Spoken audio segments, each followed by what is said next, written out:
We were all so happy that day.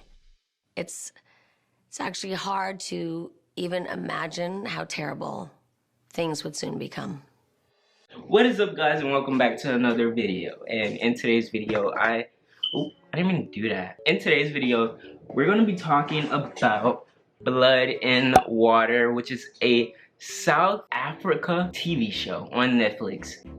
Blood in Water, basically, I'm going to give y'all the synopsis, the schmoops version of everything. Blood in Water is a TV show about two sisters. One was kidnapped upon birth. Her sister, who had to get transferred to this school, a different school, because of some fight that broke off. She goes to this new school and finds out this girl, Tequila, she has the same birthday as her sister that was abducted. Oh, not the Thundering Child. Anyways, Pulang, that is her name. She's trying to find all this evidence to show that she is, in fact, her long lost sister. Now, season 1, my biggest pet peeve with season 1 was the pacing. The thing about this show is it doesn't have a lot of episodes, but they give stuff like, what's that show? Outer Banks.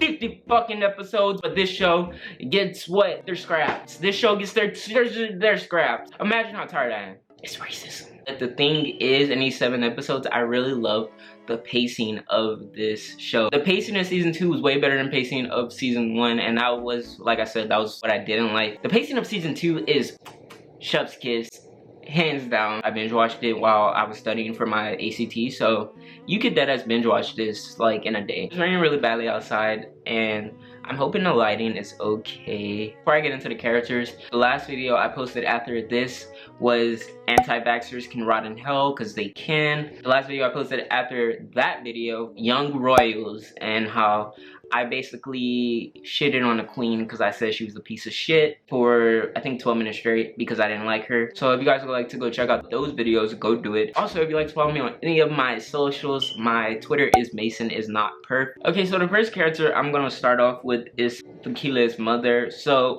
Jill. What's going on? Y'all are going to jail! Period! The craziest part is the writers want you to sympathize with this woman.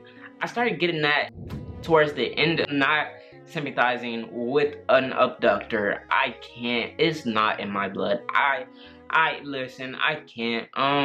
No. They kind of want you to sympathize with her, but obviously me and you, we're not going to do that. Next, we have KB's dad, Jill. Period! I'm not going to say he needs to go to jail. I don't know. We don't know how involved he is in all of this. One thing I really did like about KB and his dad, that father and son dynamic in that relationship, I feel like we don't really see that a lot in TV shows now. I definitely enjoyed that. I really liked that. But I liked what his dad did when KB didn't show up. Didn't he like take his bed? I don't know. I kind of like that. Like, that is relatable as fuck. Like, my mom, she's taking my phone. She's taking my car. Like, I definitely feel like that is relatable when you do get in trouble by your parents. I just don't like him. He's somehow involved in all of this.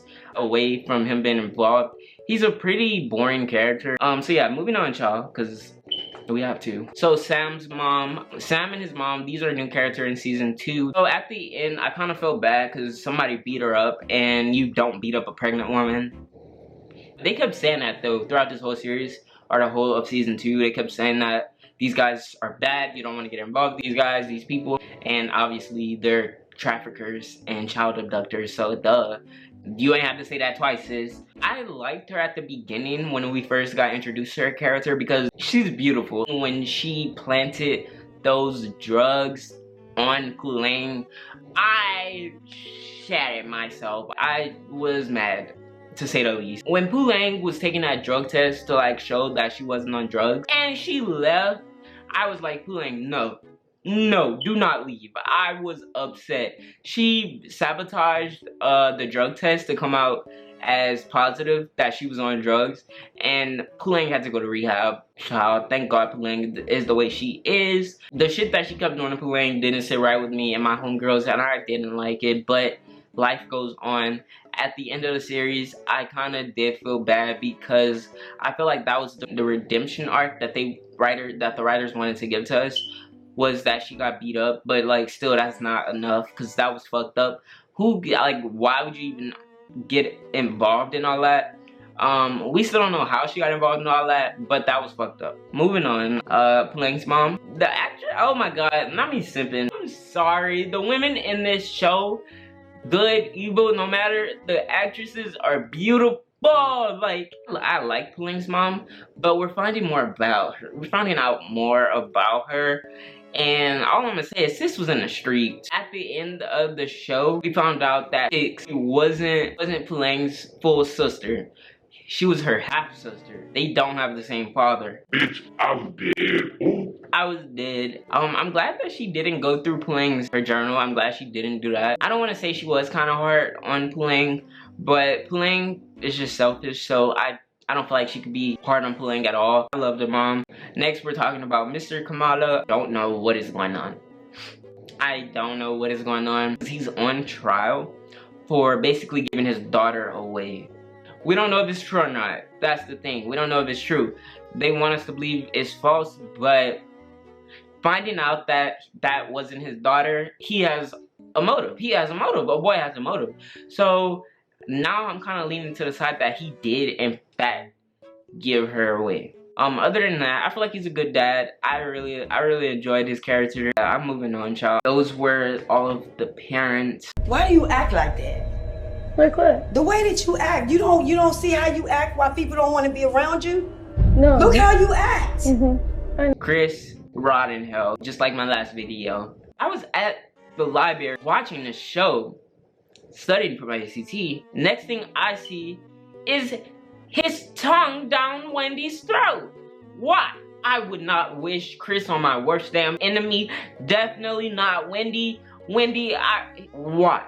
Why did the writers think this was gonna be okay? And I know it's been leading up to that for a while, but it's not sitting right with me. It's not, no. Thank God Zuma and Mark got out of that shit show fiasco. Chris is a bitch. He's a little bitch, and we know why he is the way he is, because of his parents. But still, like, you don't act like that. Like, I don't have to sit here and tell you to be a good human being. You're 17. Moving on, KB. I feel like he's sweet. He did that thing. Cause y'all know he's like an aspiring rapper. And how do all aspiring rappers start their careers off? By shitting on women. I'm sorry, guys. That's just how you become a rapper, by shitting on women.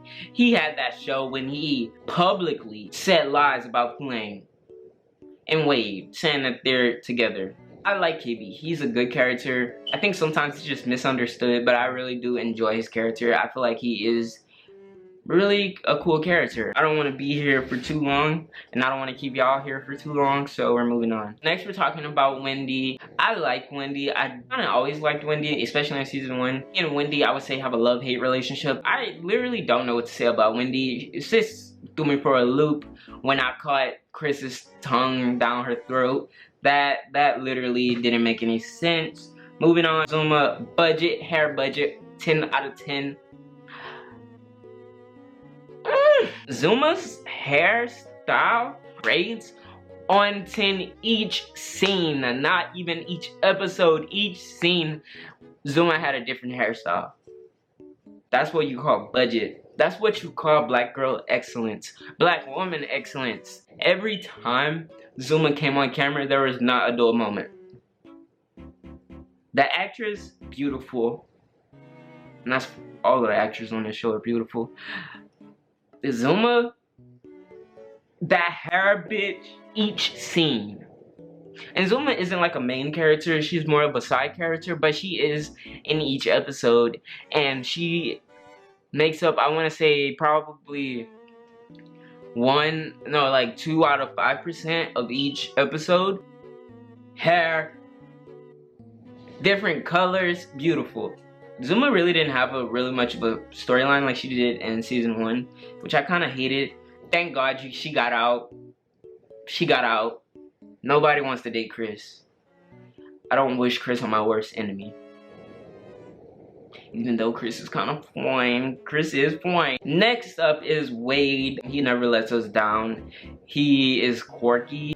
The actor who plays Wade, he plays him really good. I don't know how. I wonder, I wish we could like go back and look at script. Wade is funny even when he isn't supposed to be. Like his character is just funny. And I don't know why, like even in his serious scenes, I just laugh. Tahara, I really wanted them to be together. Playing comes and fucks shit up for everybody as the usual. Okay, so moving on. Playing, we might as well. Selfish. Playing is selfish. Playing did not wait for Fix to process that the whole 17 years of her life was a lie. Yeah, I mean, if I was in her shoes, what would I do? Would I keep it a secret? I don't know. But what I would do is I would wait for my sister to process everything. You didn't even wait for her to process stuff, Playing. Her whole life has been a lie. Playing's relationships are a shit show. She was with KB, they had a falling out, but then she kissed KB. Why are you doing that to Wade? Stop doing that to him. And Tahara, poor Tahara, I like Tahara. Pulling stole everything from Tahara. Next we're gonna talk about Reese. What did you think was gonna happen? You're selling drugs at your school. What the fuck did you think was gonna happen? And then at the end, she was still at the dance. When she told the principal, yeah, it was me, I was selling the drugs.